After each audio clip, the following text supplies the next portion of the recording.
Let's make some Lebanese pita bread. Welcome to episode 1 of the Ramadan Chronicles, where during the month of Ramadan, I cook a variety of Middle Eastern and Arab dishes to celebrate Islamic culture around the world. For the recipe I followed, it started out with 3 cups of flour, 1 tablespoon of yeast, 1 tablespoon of sugar, and 1 tablespoon of salt. That's it. It was so simple.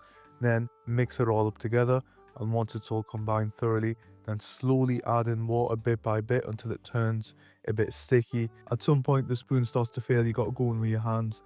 Now this was my first time ever trying to make any kind of bread, and I added way too much water and I spent so long trying to mix it. I had to end up adding extra flour to try and overcompensate for it. I didn't know if that was the right thing to do, but I spent 10-15 minutes kneading this, and this was a consistency at the end. Then you cover it for about an hour to let it double in size, which thankfully it did, and then you cut it out into different portions. So this here makes 8 portions, so 8 different separate pita breads. As you can see, it was still really difficult to cut, way too watery, and I was trying to roll these into balls, but it was not working. This actually could not be going worse, I think. It turns out shortly after I rolled up a good few, I realized if you just drench them in an obscene amount of flour, they actually become really easy to roll into balls. And upon discovering this, I went crazy, went back and did all of them properly with a bunch more flour, and then cover them for another 20 minutes. And then you flatten them out with a rolling pin.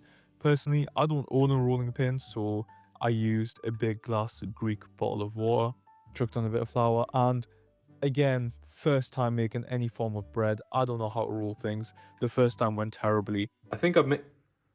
Excellent. This is excellent. This is exactly what... You know what? Alright, I'm rolling it into a ball again. I'm trying again. But after a lot of practice going through all of them, I finally managed to get a good technique down to get a decent shape by the end of it. After that, you gotta wait another 20 minutes with them covered, so I focused on cleaning everything up.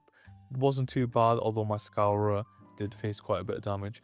And now, the exciting part, we chuck them in the oven.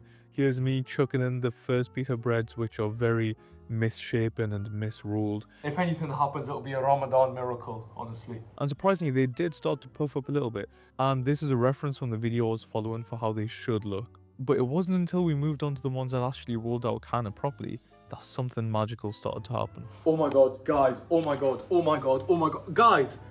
Look! It's doing the thing. It did indeed do the thing, and a few times after that as well. Here they all are on a plate looking good, but the important thing now is to taste. Look how fluffy that is. The pockets that formed, I was so surprised. It's so simple. Oh my god. That is unbelievable. I'll see you in the next one.